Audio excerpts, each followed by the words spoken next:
integrated services that I provide. As I mentioned, we do have 2 preschool classrooms this year in our building. One is considered a classroom that is general education peers. Some of those students do have IEPs, and they're speech-only IEPs. And then the other classroom is 50% peers and 50% IEP students.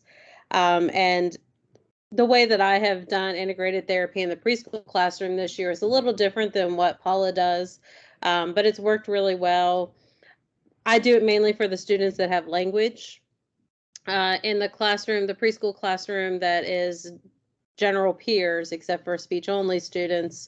I have one student in there that has language goals, and in the morning time, I go in while she's eating breakfast. We talk. She's working on WH questions and grammar.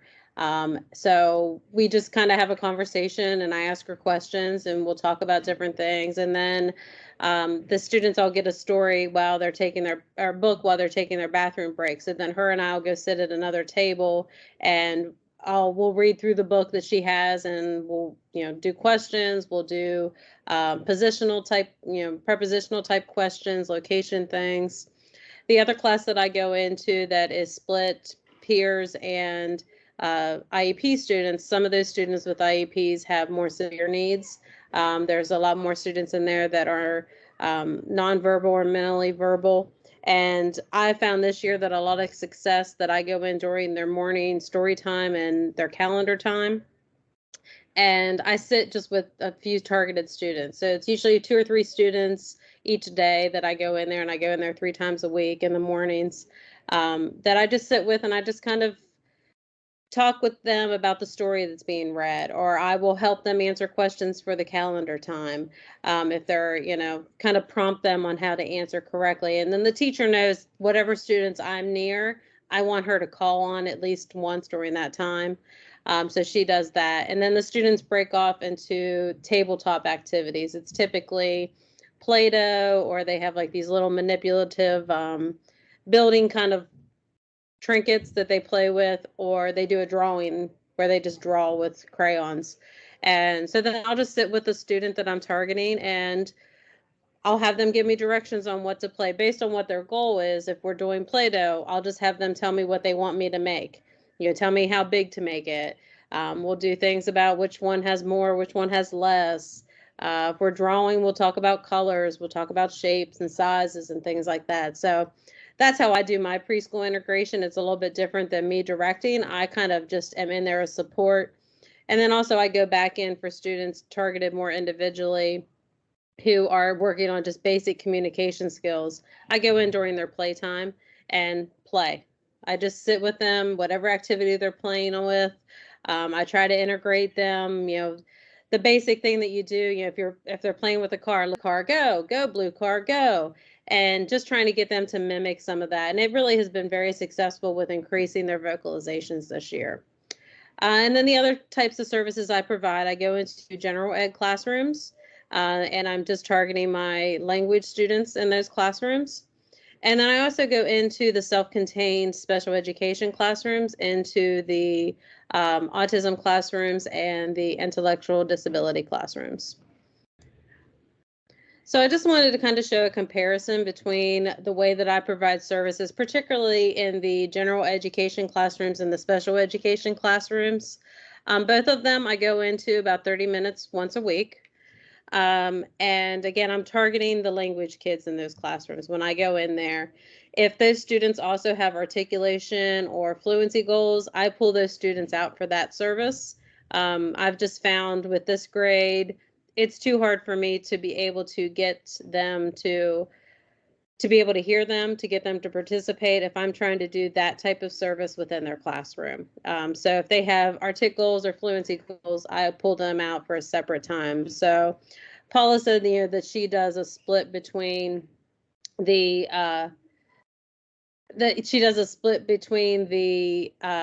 GE and SEE. My students who are typically the general education classroom students, I do all push in.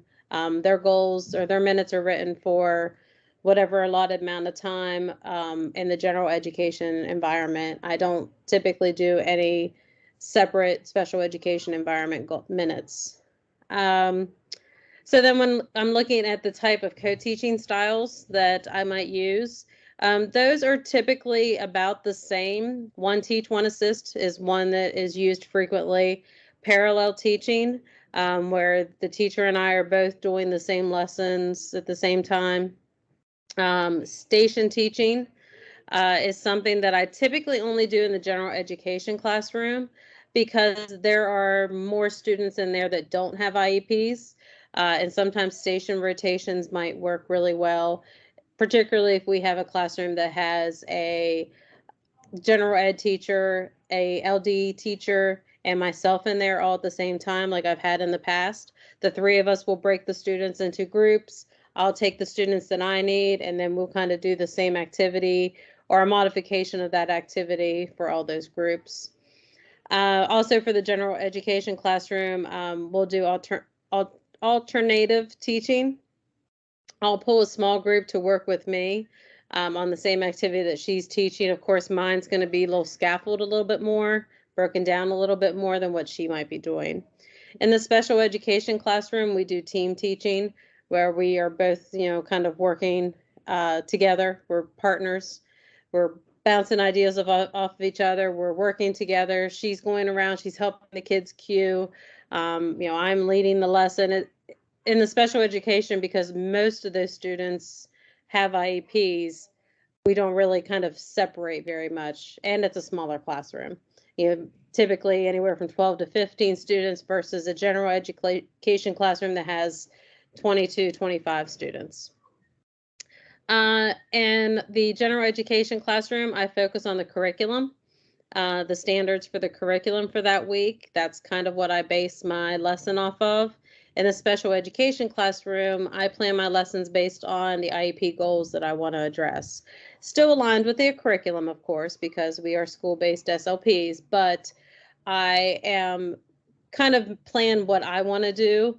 The teacher has been, a few teachers that I've worked with have been really good about kind of continuing that on throughout the week. And for the general education classroom, I can only usually target like one type of skill a week, and then I have to move to the next. Because it is a little bit more of a rapid pace and I'm following their curriculum, I can't really like dwell on a subject for a while if the student that I'm working with isn't really getting it. Like Paula mentioned, sometimes it's really nice to have a framework that you kind of follow. And I typically start at the beginning of the year. It's one of the very first lessons I do is expanding expression tools, or the EET. I make displays for the classroom as well, as you can see in that picture. That's the circles that I made for that teacher to display. She keeps them up all year round. And we use the knowledge of this throughout the year. So this is kind of the springboard for a lot of the lessons I do in the special education classroom. I do the same opening lesson at the beginning of the year in the general education classrooms. But like I said, I'll have to move on from this. But I'll use this as a reference for the students to be able to make categorizations, to talk about verbs, to talk about adjectives when we're doing the what does it look like, to talk about what it's made of, and we'll go into describing and defining more. We'll go into those other sections. But the EET I found is a really good starting point because it can lead into so many other vocabulary type of things and even grammar types of things. When we're talking about the where, that leads into prepositional phrases. So then we'll, kind of talk about the location of different things. This was one of the activities that we did fairly recently in that classroom with comparing and contrasting. And you can see that the color coding of those different pieces of paper are based off of the EET. So I kind of had them already wrote out for the students, and with the hula hoops and talking about Venn diagrams, and this is how we compared and contrasted baseball and football, and where they both were similar. And then it's not pictured here, but at the end, I had the students, like I passed them out cards, and they helped me put them in the right location. And then at the end, I had them take one from the both and explain to me, give me a sentence. Both are what? And then take one from the baseball and the football, and then contrast them to me. Give me in a sentence how they contrast. That was kind of building that extra language skill into it. Besides the knowledge of sorting it, could they explain it to me? And that was a really fun activity, and they enjoyed that. Some other activities that we do throughout the year, we work on prefixes and suffixes. As you can see in the one picture, the students use their iPads. I don't use iPads as much this year as I did last year. This year we can use more hands-on activities, but we do occasionally integrate them, like the Nearpod lessons, and I will share an activity that I want them to draw or write on. We did a real fun activity at Halloween where I give them just a blank picture of a pumpkin, and they have to draw on it, and then they have to explain to me what they're doing. Like, explain to me how I'm going to draw what you draw. Give me directions on what you want me to draw. And I display it up on the smart board so that the kids can see, and then we compare. What does your picture look like? What does mine look like? What words could you have used to describe it better to me? They really like that activity. They like drawing, and then that kind of incorporates that. They just have to explain it to me.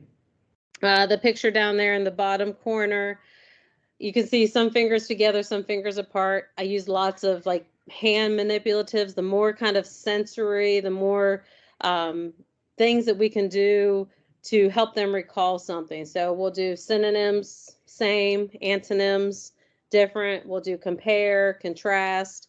We use our hands for a lot of different things. And then the other activity there is just working on verbs, irregular past tense verbs. This was one activity I was really proud of this year that we had a lot of fun with. We're working on idioms, and at Valentine's Day we went through and we're talking about different idioms, what was their meaning, how they were used in sentences, and then just kind of talked about what that would look like. We would compare, the literal meaning and what it really means. And so then I had the kids we picked I think 12 different heart-related idioms, and the kids drew an illustration that would kind of go with that idiom. And then we copied them, and they decorated them individually, and we sent them out to all the staff in the school, and then sent them out to some of our special ed administration and some members at the board office. And they really liked that. We got lots of good feedback from that, and the kids really enjoyed, and I think it really helped them connect that literal meaning and understanding what it really means. We'll do some more idiom activities. I love figurative language. It's one of my favorite activities to do with the kids. One thing to remember when you're in a classroom is that to be engaging when you're dealing with a lot of kids. We'll do things out in the hallway. I'll tape little kind of task cards on the wall, and I'll have the kids rotate around the hallway with a sheet of paper or something on their iPad to indicate the answer. Just getting them up and moving around the classroom is helpful. You can still take data, you can still target your goals, but you're targeting it in a different way than just sitting and listening to a lecture. So these are some of the resources that I use. Again, Teachers Paid Teachers. Just like Paula said that she, found some Too Many Carrots activities. This week for my students, we're working on a story called Creepy Carrots. And I just went on Teachers Paid Teachers, searched free resources. I was able to find tons of different activities for free, comparing and contrasting story elements, things like that, to be able to have differentiated activities for different students. I didn't have to do the same activities for my IEP kids in my special education classroom. Might need more support, might need more things broken down than what I would do in my general ed classroom. Of course, boom cards. I have not bought a deck. I bought the subscription because I share them with the classroom, and I have different cards that I share with different classes based on the skills we're working on. I've never bought a deck, but I buy the subscription, and it's, I think, $40 a year. I think it's worth it for having access to being able to share with different groups, different activities. Education.com. I had bought that license a long time ago, and it's helpful because it has worksheets, it has some online activities, it has lesson plans, but it targets a wide variety of grade levels. So then it helps me a little bit more to get things that are not too simple for students. It's more the skills that they're working on in the classroom. Um, Pink Cat games, my kids love that. They enjoy those different games. It You can target different skills. You type into it. There's different sets of cards if you're working on antonyms or synonyms or irregular past tense verbs or plural nouns. You type that in and then you select what game you want to play with it. And the kids love that. It's kind of a fun, it's just quizzing type of activities. Bamboozle is another one that's kind of like that, but it's more of like a Jeopardy type game. And of course, like I mentioned, Nearpod. Nearpod's fantastic for, you can, do discussion questions, you can do comprehension questions, you kind of can do all kinds of different activities with that. Let's give them a big round of applause, because wasn't this wonderful? Wasn't this useful? I just so admire these two ladies, and so give them a secret round of applause, because I think their resources are wonderful, and it shows that there's different ways to do this, to work in the classroom, to integrate in the classroom. But so before I start talking about this other stuff, does anybody have any questions or comments? This PowerPoint will be shared. It will be on our Teams. And so these hyperlinks, I believe, are active. So you should be able to get to those sites. But those were great resources. We're going to try something different. I don't know if it's going to work. I hope it does. But let's celebrate all the wonderful things you're doing. Paula and Melanie are doing such great things, and I'm sure some of you are doing some really great things too. So what I'm going to ask you to do in the survey is to be willing, because the team in the future is going to be much more active, because we want what's going on in the field. And so if you have a favorite book that you use and you have some activities that go along with that, or you have a favorite Teachers Pay product, Teachers Pay Teachers product that's free in particular that you'd like to share, just email me or fill out the survey. The survey will ask you that same sort of question, and I will add that to our May PowerPoint. And then if you are willing to talk about it, that would be great. If you want to just send me a description and I talk about it or somebody else talk about it, but it's now time that we share our ideas.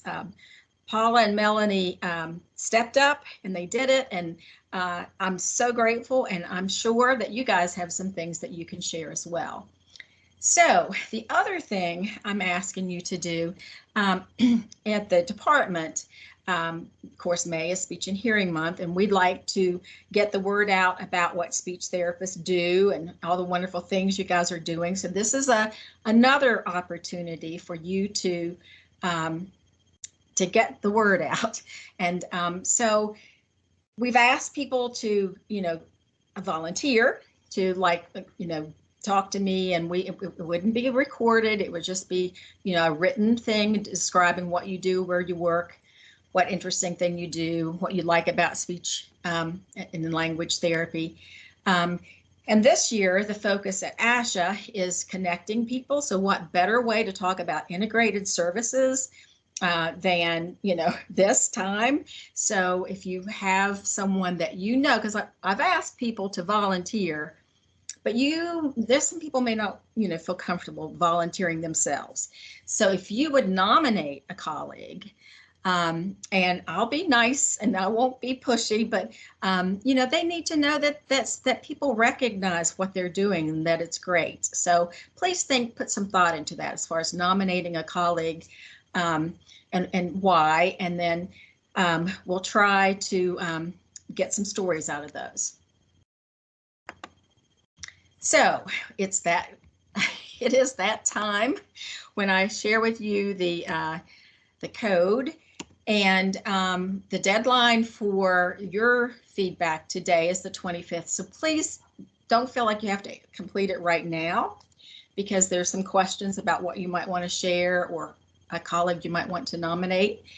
And please, when you're doing these, I sound like a broken record, but please make sure that you check things like the email address that you put in the survey, because with so many recordings and presentations going on, it's not as simple as me going through every person and doing it. It's a mail merge kind of thing. And so if there's one space in your email or one period that's missing, it will kick it back.